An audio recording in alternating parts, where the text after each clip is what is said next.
नमस्कार दोस्तों, आपका ब्लैक क्लोवर की जादुई दुनिया में फिर से एक और बार स्वागत है। आज हम न्यू आर्क स्टार्ट करने वाले हैं जिसका नाम है heart kingdom joint struggle arc. हमने फिलहाल में ही रॉयल नाइट सिलेक्शन एग्जाम वाला आर्क खत्म किया है। हम जंप कर रहे हैं, चिंता मत करो, समझ सब कुछ आएगा। हो सकता है कुछ प्रीवियस रेफरेंस रह जाएं, बीच के जो एपिसोड हैं वो वाले रेफरेंस, पर हम उसको बाद में बचे हुए एपिसोड के साथ कवर कर लेंगे। चलो आज का कार्यक्रम शुरू करते हैं। एपिसोड की शुरुआत में एक आदमी सरवाइव करने की कोशिश कर रहा होता है। वो स्ट्रॉन्ग मैजिक रीजन से गिरते लुढ़कते पुढ़कते बस एक ही बात सोचता है कि जिस इंसान की तलाश में है वो उसको कुछ इम्पोर्टेंट बात बताने तक जिंदा बच जाए। अगले ही सीन में एक स्पेड किंगडम का बंदा जो डेविल पावर यूज करता है, वो स्पेड किंगडम के लोग एक काफी बड़े से फोर्ट्रेस के अंदर होते हैं। अभी वो स्ट्रॉन्ग मैजिक रीजन से निकलने के लिए लोगों का माना निकाल रहे हैं। उस फोर्ट्रेस को चलाने के लिए वो लोगों का माना खींच रहे हैं, एक्सट्रैक्ट कर ले रहे हैं। उनको स्ट्रॉन्ग रीजन को पार करने के लिए इन इंसानों का आधा माना की जरूरत है सिर्फ। पर क्योंकि हर एक लाइफ में माना होता है, थोड़ा सा ही सही पर होता जरूर है हर एक लाइफ एनर्जी में, बस कुछ एक्सेप्शन है लाइक आस्था। इसलिए स्पेड किंगडम के वो लोग सारा माना निकाल रहे होते हैं उन लोगों में से। वाटर मैजिक स्पिरिट के थ्रू एक लड़की जिसका नाम लोरोपैची का है, ये सब वो देख पा रही होती है। इसलिए वो सभी लोगों को बुलाती है, आस्था, नोएल, लक, लियो, फिंडल, सबको। ये मोहतरमा के पास बड़ी सी वाटर मैजिक स्पिरिट है, जैसे कि यूनो के पास है ना विंड स्पिरिट, वैसे ही। पर दोनों का साइज में बहुत बड़ा डिफरेंस है। सबको अचानक से बुलाने के लिए माफी मांगते हुए लोरोपैचिका सबको बुलाकर खबर करती है। उनको बताती है कि स्पेड किंगडम के लोग उनके देश के बॉर्डर तक बस पहुंचने ही वाले हैं। लोरोपैचिका एंड इन भाई साहब की बातों से पता चलता है कि कुछ 6 महीने से उन्होंने हार्ट किंगडम को बहुत नुकसान पहुंचाया है। किसने? स्पेड किंगडम ने। एंड स्पेड किंगडम ने डायमंड किंगडम पर कब्जा कर रखा है। इसलिए heart kingdom and clover kingdom ने एक अलायंस बना लिया है। मतलब कि स्पेड एंड डायमंड किंगडम पे जिन लोगों ने कब्जा कर रखा है, जो डेविल का पावर यूज करते हैं, उन लोगों का सामना करने के लिए clover kingdom and heart kingdom ने हाथ मिला लिया है। लियो बोलता है इतनी मेहनत करने के बाद भी वो हमसे एक कदम आगे हैं। फिंडल बोलता है उनको अपने देश के करीब आने दो तो हमारे लिए और आसान हो जाएगा उनसे फाइट करने के लिए। मिमोसा भी बोलती है जब तक वो स्ट्रॉन्ग मैजिक रीजन से बाहर निकलेंगे तब तक वो थक जाएंगे स्ट्रॉन्ग मैजिक रीजन की वजह से, और जैसे ही वो हमारे देश के यानी कि हार्ट किंगडम के पास आएंगे हम उनको ढेर कर देंगे।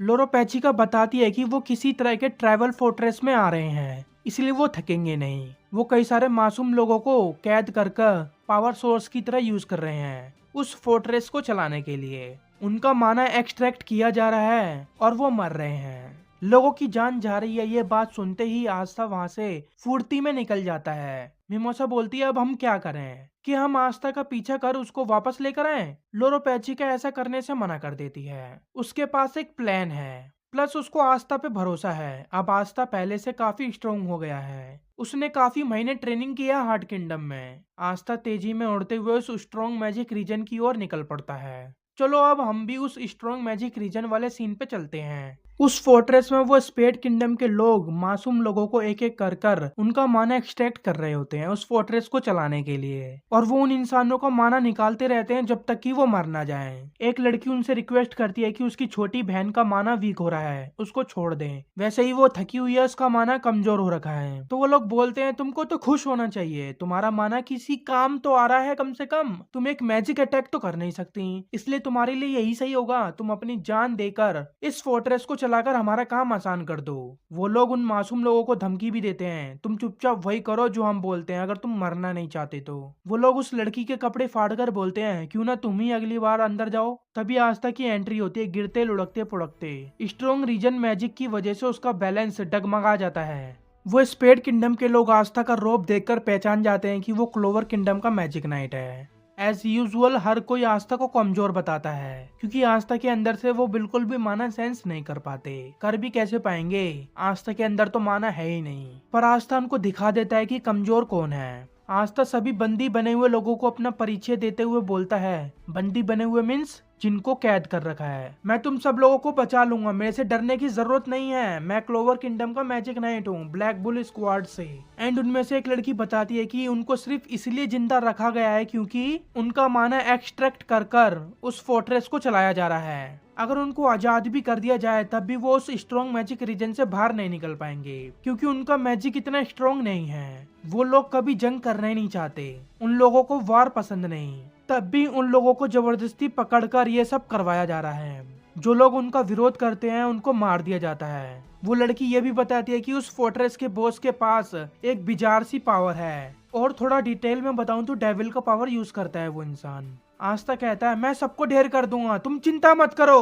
वो लड़की बोलती है मत जाओ, ये इम्पॉसिबल है। आस्था बोलता है तुम बस देखती जाओ। फिर सायरन बजने लगता है और कई सारे स्पेड किंगडम के मेज फुर्ती में आस्था को मारने के लिए आते हैं, पर उतने ही तेजी में आस्था के द्वारा ढेर भी हो जाते हैं। आस्था उस डेविल की पावर को यूज करने वाले दुश्मन की फील करते हुए उसके रूम में जाता है और कहता है तुम इन लोगों को ऐसे टॉर्चर कैसे कर सकते हो। वो जवाब में बोलता है वो लोग कचरे के अलावा और कुछ नहीं है, इसलिए अच्छा यही होगा वो अपने आप को सेक्रीफाइस कर दे हमारे लिए। वो बंदा भी आस्था को देखकर पता लगा लेता है कि आस्था भी डेविल की पावर यूज करता है। वो आस्था को नीचे दिखाकर बोलता है ये डेविल का पावर कैसे हाथ लगा, जिसके पास बिल्कुल भी माना नहीं है। तुम हायर लेवल के मेज के सामने टिक नहीं पाओगे, इंक्लूडिंग मी। वो आस्था के शरीर पर पॉइजन वाला अटैक कर देता है, जिससे जल्दी जल्दी उसके पूरे शरीर पे वो जहर फैलने लगता है। आस्था फिर अपनी दूसरी डेस्ट्रॉयर वाली एंटी मैजिक स्वॉर्ड निकालता है और उस पॉइजन को कैंसिल कर देता है, यानी कि नलीफाई कर देता है। वो बंदा चौंक जाता है कि आस्था ने ऐसे कैसे किया,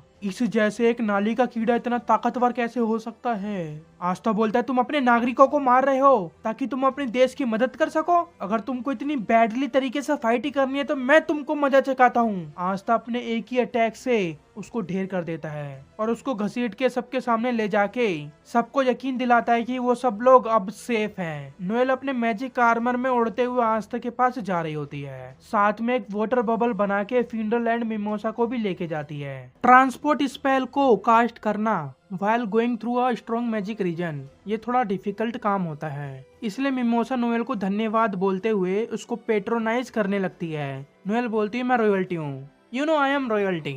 नोएल आस्था से बोलती है स्टूपिड, हमको पीछे छोड़कर अकेले आ गए, और अपने मन में ही बोलती है कि कम से कम मुझे तो अपने साथ लेकर आना चाहिए था ना तुमको।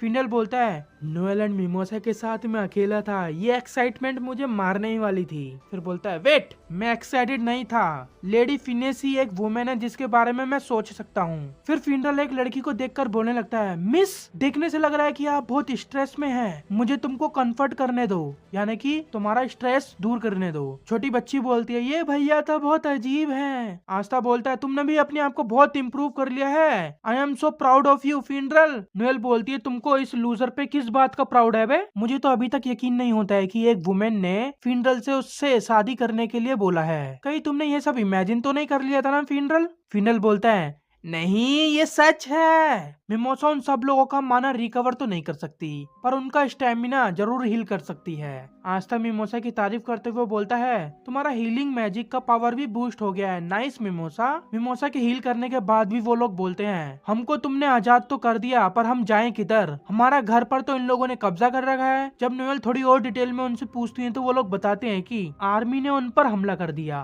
और सब लोगों को बंदी बना लिया। जिन्होंने भी उनका विरोध करना चाहा उन सब लोगों को उन्होंने मार दिया, और जो भी भागने की कोशिश करता है ये लोग उसको तुरंत मार देते हैं। नोएल बोलती है चिंता करने की जरूरत नहीं है, हमारे दोस्त सब ठीक कर देंगे। चलो मैं आपको 5 मिनट पहले लेके चलता हूँ। आप सबको याद है जब लोरो पैचिका ने सबको समन करके स्पेड किंगडम के बारे में बता रही थी कि स्पेड किंगडम हमारे देश के बॉर्डर के पास आने वाले हैं, और जैसे ही आस्था को पता चलता है कि वो लोगों को as a power resources use कर रहे हैं तो आस्था तुरंत उनको बचाने के लिए निकल जाता है। तभी लोरो पैचिका मिमोसा, लियो एंड बाकी लोगों को मना करती है आस्था का पीछे करने को। उसके पास एक प्लान होता है, वो नोएल, फिंडल एंड मिमोसा को आस्था के पास जाकर उसको बैकअप देने को बोलती है। लियो एंड लक को स्पेड किंगडम के आउटलाइंग बेस को कब्जा करने को बोलती है। फिंडल बोलता है मुझे अलग होना सही नहीं लगता। तो लोरो पैचिका बोलती है तुम सब ने बहुत ट्रेनिंग की है, तुम सब बहुत ताकतवर हो, तुम सब कर सकते हो। लियो एंड लक उनके आउटलाइंग बेस पर पहुंच जाते हैं, जहां पर स्पेड किंगडम के लोगों ने एक गांव पर कब्जा कर रखा है और अपना एक छोटा सा बेस बना रखा है। जो सोल्जर उस आउटलाइंग बेस पर पहरा दे रहे होते हैं उनमें से एक बोलता है कि हमको क्यों इस स्टूपिड से विलेज को देखना पड़ रहा है। तो उनमें से एक बंदा बोलता है चुप हो जाओ, अगर कैप्टन ने सुन लिया तो हमारी खैर नहीं। लक एंड लियो उनके बेस पर हमला कर देते हैं। विद इन 10 to 20 सेकेंड्स या 30 सेकेंड में सबको ढेर भी कर देते हैं और फिर वो आस्था को कॉल लगाकर बोलते हैं कि हम दोनों ने सब कुछ संभाल लिया। आस्था बोलता है क्या इतनी जल्दी? लियो बोलता है तो क्या तुम ही सारी ग्लोरी ले लोगे क्या? Then keep dreaming. आस्था बोलता है वाओ लियो तुम तो काफी ग्रो हो गए। लियो बोलता है ये तो मेरे जेनेटिक में है, मैं फुईगोलियन एंड सिसगोलियन का छोटा भाई हूँ, ऑफ कोर्स मैं ग्रो करूंगा। फिनल वहां से चला जाता है ये बोल के कि मैं वापस आता हूँ थोड़ी देर में, मैंने इस जगह को मार्क कर दिया है। फिर हमको एक सीन दिखाया जाता है लोरोपैचिका का, जिसमें वो देखती है कि सब कुछ कंट्रोल में है, उन लोगों ने सब कुछ संभाल लिया। आस्था ने उन सबको बचा लिया और लियो एंड लक ने उनके बेस पे कब्जा भी कर लिया। पर स्टिल ये तो कुछ भी नहीं है, अभी असली लड़ाई तो चालू ही नहीं हुई है। जो असली डेविल है उनसे फाइट करना अभी तो बाकी है। ये हमको लोरोपैचिका जब बात कर रही होती है उससे पता चलता है और लोरोपैचिका अपने पेट पे हाथ रखती है। इस समय पता चलता है कि उसके पेट पे कुछ कर्स टाइप लगा हुआ है। इसके बारे में हम आगे भी चर्चा करेंगे। सब लोग हैरान हो जाते हैं, क्या सब सोल्जर को इन्होंने ढेर कर दिया? उनमें से एक लड़की बोलने लगती है अब तुम हमारे साथ क्या करोगे? जो लोग जिसकी जमीन पर कब्जा कर लेता है वो उसकी हो जाती है। जो स्ट्रोंग होते हैं उनका बात मानना पड़ता है जिंदा रहने के लिए। तुम क्लोवर किंगडम से हो तो अब हमारे विलेज पर तुम्हारा राज चलेगा। आस्था बोलता है तुम्हारी जमीन जो तुम्हें करना है वो करो, हम भला ऐसा क्यों करेंगे। और मेरा दोस्त फिनरल तुम्हारे दोस्त को सही सलामत तुम्हारे विलेज में पहुंचा देगा, जिन लोगों को उन्होंने अपने बेस पर पकड़ कर रख रखा था। वो सब लोग खुश हो जाते हैं एंड आस्था और बाकी सब लोगों का धन्यवाद करने लगते हैं। आस्था बोलता है नो प्रॉब्लम, हम तो बस डेविल को स्पेड किंगडम में छुपने से रोकना चाहते हैं। फिर वो लड़की बताती है कि उसका किंगडम डार्क ट्रायड गवर्न करता है, जिसको चलाने के लिए कुछ लोग मदद करते हैं जो डार्क डिसिप्लिन होते हैं। डार्क ट्रायड एक डेविल के जितने ही पावरफुल एंड डरावने हैं। चलो मैं अब आप लोगों को डार्क ट्रायड से मिलवाता हूँ, जिसमें से सबसे पावरफुल होता है डांटे, जो कि 100% तक डेविल का पावर यूज कर सकता है। वेनिका उन तीनों में से सबसे कमजोर होती है, जो सिर्फ 40% तक ही डेविल का पावर यूज कर सकती है। फिर आता है जीनान जो कि बीच का है, वो वेनिका से ज्यादा डेविल का पावर यूज कर सकता है पर डांटे से कम। उनका लीडर डांटे होता है। अगले सीन में हम देखते हैं कि डांटे जीनान से बोलता है कि ऐसा प्रतीत होता है कि मानो तुम डेविल का पावर यूज करने में काफी यूज टू हो गए हो। जीनान बताता है कि उनको अभी अभी खबर मिली है उनका आउटलाइंग बेस पर कब्जा कर लिया गया है एंड कैंडलोन जो कि हार्ट किंगडम के लिए भेजा गया था उस पर भी कब्जा कर लिया गया है। डांटे बोलता है जाने दो, हमारे सोल्जर को भी थोड़ा मनोरंजन चाहिए वरना वो बोर हो जाएंगे। वेनिका बोलती है डांटे तुमने जीनान को भी डायमंड किंगडम पे कब्जा करने के लिए अकेले जाने दिया। जीनान बोलता है क्योंकि वो जॉब मेरे पे ज्यादा सूट करती है, मैं उस काम के लिए तुमसे ज्यादा लायक हूँ। वेनिका बोलती है पर तुमने बस अपनी 40% ही पावर यूज की, इतना पावर तो मैं भी यूज कर लेती हूँ, मुझे कब तुम कुछ मजेदार करने दोगे। डांटे बोलता है तुम भी पहले से थोड़ा ग्रो हो गई हो वेनिका, अब टाइम आ गया है अपनी चाल चलने का। वेनिका खुश हो जाती है। जीनान डांटे से बोलता है तो हमने आधा साल किस लिए वेट किया? डांटे बोलता है हम बस अपना सही टाइम का इंतजार कर रहे थे, फिर मजा ही क्या रह जाएगा अगर गेम शुरू होते ही गेम खत्म हो जाए। इंसानियत और बाकी सबका कोई मतलब नहीं रह जाएगा, वो पूरी दुनिया को खत्म करने वाले हैं और दुनिया का अस्तित्व उनके हाथों में है। दरवाजा खोलने के लिए जिन चाबियों की जरूरत है वो हमारी पहुंच में है, यानी कि हमारे कब्जे में है। ये किस चाबी की बात हो रही है, किस गेट की बात हो रही है, इसके बारे में हम आगे आने वाले एपिसोड में चर्चा करेंगे। गेट? कौन सा गेट? आप थोड़ा दिमाग लगाइए, ये लोग डेविल का पावर यूज करते हैं तो कौन सा गेट खोलेंगे? अंडरवर्ल्ड का, जहाँ से डेविल इस दुनिया में आ सके और दुनिया को खत्म कर सके।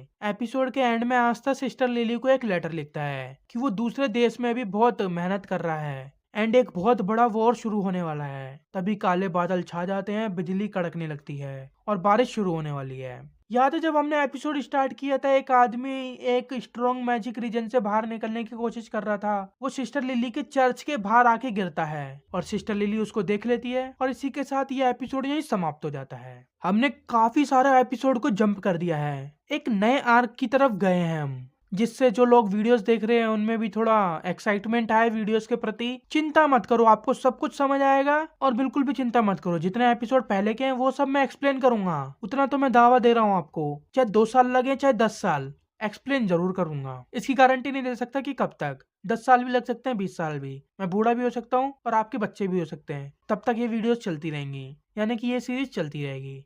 जिसे देखना होगा वो देखेगा, नहीं देखना तो मत देखो। पर जाते जाते एक कमेंट जरूर करते जाना कि आपको ये आर्क पसंद आ रहा है कि नहीं। सबसे धाकड़ फाइट इसी आर्क में होने वाली है, तो मैंने सोचा पहले इसको ही एक्सप्लेन कर देते हैं। अभी तो बस शुरुआत है, ये सबसे बढ़िया आर्क में से एक है जिसमें हमको डेविल का फाइट देखने को मिलेगा। तो चलिए नेक्स्ट वीडियो में मिलेंगे, जब तक के लिए जय हिंद, जय हो एनीमे फैंस की, जय हो भारत।